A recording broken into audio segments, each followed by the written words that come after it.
Hello and welcome to a particularly hungover edition of Understanding Body Language Liars, Cheats and Happy Feet. Had a bit of a a boozy one last night for my mate's 30th. I was doing body language most of the night outside, but I can't remember what I was talking about. I had like an audience of quite a few people and I can't remember what I was talking about, but it was something body language related anyway. But I've got a new video for you today. You'll have to bear with me though, because my head is banging. I think 24 double Jaeger bombs is not a good idea on reflection, especially when the boss had to get up for work at 6:30. So that was particularly difficult. But I do believe she's bringing me a McDonald's breakfast later, so that will help matters.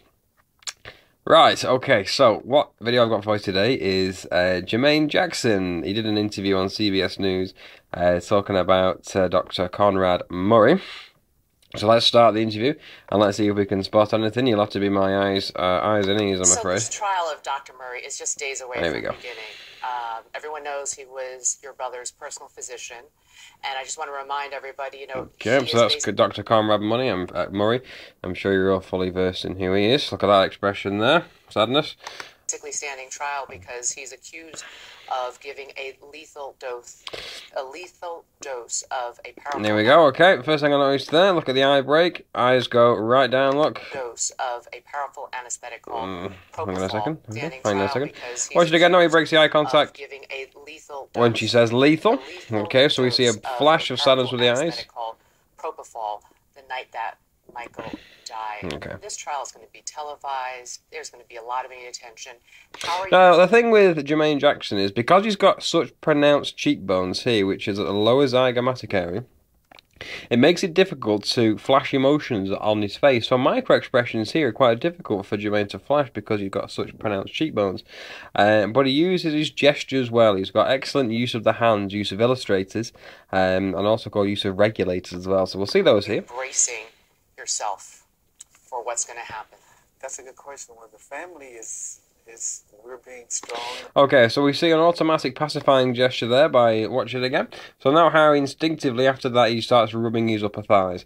Okay, which is a classic manipulator. There you go. We're being gripping. So he makes that's called a gestural illustrator there. So he's mimicking the action of gripping something.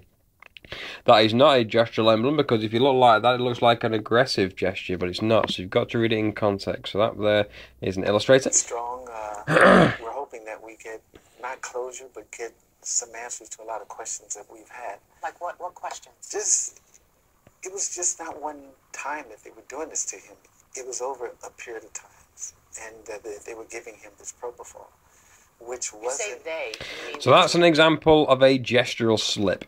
So, as far as I know, it was just Michael Jackson's physician prescribing these drugs from these medications. But instead of saying him, he's now used they. So they implies more than one person. So obviously Jermaine Jackson knows more than what he's telling them. You say they. There's more than Dr. Murray? Well, these are questions that we're... So what happens there is we have a speech error because he doesn't want to reveal too much before the trial. And that's why his speech goes slightly off. Now, the good thing about Jermaine Jackson is he's always very well presented. He speaks very articulated. And he's got... These are questions that we have only because the surveillance tapes were erased at the home. So he never actually answers the question there, you see. So it's a use of avoidance. So obviously, when it all comes out, it might not be just Dr. Conrad Murray prescribing these medications, because I think Jermaine knows something here that he's not prepared to let on just yet. And at the same time, yeah, and propofol it's okay if it's in the right hands. But so look at that particular expression there. You see, that's one of Michael's favourites, and that's coming through his bloodline here. Watch that again. Propofol it's okay if it's... There you go. Look at that particular expression. Michael used to love that particular expression there. You see, remember throughout my videos I see him doing that? Okay, we can see here that Jermaine does it as well. So it's inborn to the Jacksons, definitely. So that is a definite use there of an illustrator there, you see. So another illustrator, so we can see that Jermaine and Michael are using very like-for-like movements here. It's in the right hands, but Dr. Conrad Murray wasn't an anesthesiologist. He's a cardiologist, so it became lethal, and Michael had symptoms that he's never had before. So it's very difficult to read, like I said before, Jermaine's face because of his such pronounced cheekbones. We can't really get an accurate read of his face and understand the emotions behind why those facial muscles are moving. But he's very articulate with his hands here, and you'll see that shortly. Here we go. Into those final rehearsals of This Is It. And these are great. Now we've got exactly timing and synchronization between what the gesture he does, not the timing one. It was over a period of time because time, we had eyes and backwards. Ears into those final rehearsals of This Is It that you didn't see from the video or the film you saw. Well, you write in your book that his health was deteriorating for the last few weeks of his life. Ah, now look at that pacifying gesture there by the interviewer. Note the head scratch. For the last few weeks of his life. That's because of these symptoms that they were giving him. But prior to that, he was very healthy. He was looking forward to these shows. He was dancing 4 hours a day with Lavelle Smith. So that is, without doubt, the truth, because we can see how he is articulating with the palm open there and the hand coming down like that. And we do that with honesty. Watch it again. He's not asking to be believed. He was dancing 4 hours a day with Lavelle Smith. And so he's getting his point across very well. We didn't see in the movie these tapes. What are you referring to? No, I'm speaking of the This Is It movie you saw. Right. What I've done in the book is gave you eyes and ears into some of those rehearsals because they're trying to say this happened over one night. It was a period of time that they were giving him this because his body was... So what we've seen here, again, examples of the truth. And there are symptoms, which I mentioned, but he didn't know right from left. Because there's no speech errors here whatsoever. If you notice things like classic signs of stress, like increased blinking rate, increase in manipulators like head scratching or pacifying gestures, signs of potential of him being uncomfortable, we don't see any of these here. We've got good eye contact. He was just... have his body very cold, have very warm, and think these are symptoms of being toxic from this. Is there footage that exists of this deterioration you speak of that just got left on the edit room floor? It probably is. So probably is meaning he doesn't know. So we would never say probably if you either knew for certain yes or no. So he doesn't actually know about that question. But you don't know. There's so many questions we have. So he never actually answers yes or no. We're seeing back to repeated bass lines with the palm up here. Can I ask you a question? Did you feel like there needed to be any kind of intervention, or were you worried? So that is not the way to ask a question to Jermaine Jackson. That is an example of bad body language here, because in that particular pose there, it looks like she's supporting her head with her hand in a very bored position. If you were on a night out and you weren't having a good time, the hand would slump down, resting at the corner of the cheek, and it would rest the head. So the head doesn't have to support itself. It's being used by this little cradling gesture here. And we can pretty see the expression that this lady's giving here. Like, did you... I think I had heard that you tried to do that before. Was there anything near his death? So, again, and look at the hand position there as well. The tapping of the table. It's the taps. I think I had heard that you tried to do that before. Was there anything near his death? That's not a good example of body language. But that's not what killed my brother. And that was for pain, because he had such pain from the Pepsi burn, and then he fell in Munich, and the hydraulics gave way in his back. But that's not what killed my brother. So there you go, see, so we're moving back to that particular gesture there, with the fingers interlocked. Hydraulics gave way in his back, but that's not... There you go. So it's that particular gesture. And look at that for emphasis there.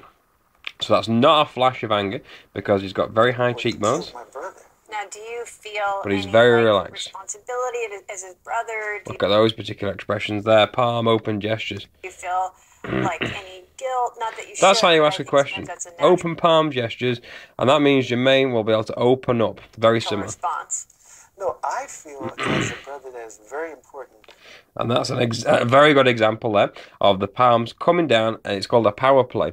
And we see very eminent politicians making that particular stance there with the hands, placing the power down. It's very much like the steepling gesture we do. If I try and place my hands like that, so there you go, that's an example of a steepling gesture. It's very much in a similar look to that. To document the truth, and that's why this book was written, to let the world know who my brother was, who this family is. We're family from Indiana. Family was most important to us. There you go, and that's an example of another illustrator there, you see, with the hands interlocked together. Family was... There you go. Most important to us. So again, that's another example of an illustrator by linking the hands together, use of an illustrator. So it helps the audience understand the verbal communication of what's going on. And the fact that there's been so many things written about our family. Starting to write this book, I got a chance to examine all these books that were out. I couldn't believe the lies, because we never read this stuff. There you go. So there we go. So that is, without doubt, Jermaine's baseline behaviour, which what Michael used to do as well. When it was coming out, just total lies, because they were being guided by the media, the sensationalism and all those crazy things. So Jermaine, who do you think is accountable for Michael's death? It's a great question. That's the question, but we do know that there's negligence from Dr. Murray. So he says we there and not I. So obviously we need to understand that who he means by we. That could be anyone. That could be his sisters, his other brothers. We don't know. He doesn't say. The fact that... And then we've got an example there of another illustrator who places the hand relatively close to the heart, and we do that when we're telling the truth. I want you to believe what I'm saying. Look at me, believe me. We'll place the hand there instinctively. Why? Palm open, double shoulder shrug. Were tapes erased? This is a homicide investigation. Nothing should have been erased. So there's somebody that they didn't want to see coming in and out the house during that time.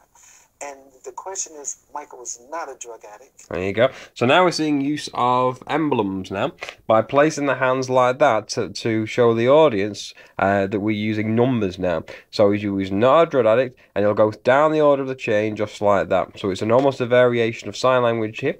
This lady here is making a half steeple by interlocking the hands and wrists and fingers together for more emphasis. It works well. Michael, whether he asked for propofol, it was to sleep. You trusted your doctor. Your doctor. And there we go, and look at that particular expression there, you see. So this is a variation of the steeple, steepling gesture here.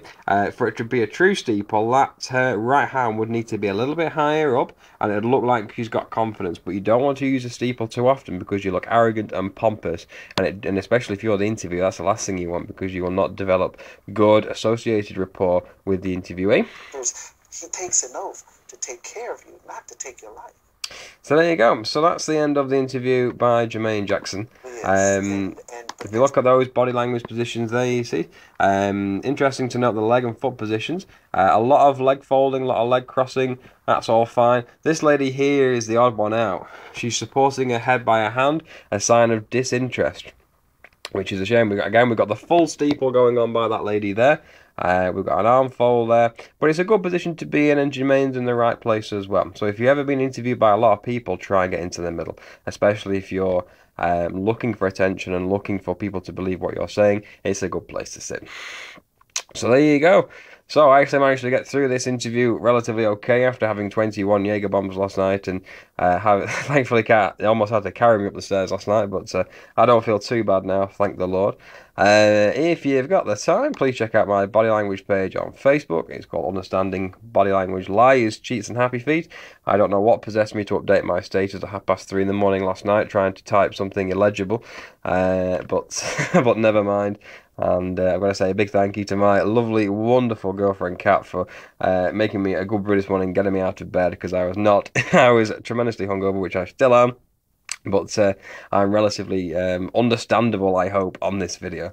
So there you go. So I'm looking forward to the Michael Jackson trial. On a side note, I'm looking forward to seeing some of the facial expressions that Dr. Conrad Murray makes, whether he flashes guilt, whether he flashes shame. Don't forget, with body language, it's not all 100% accurate.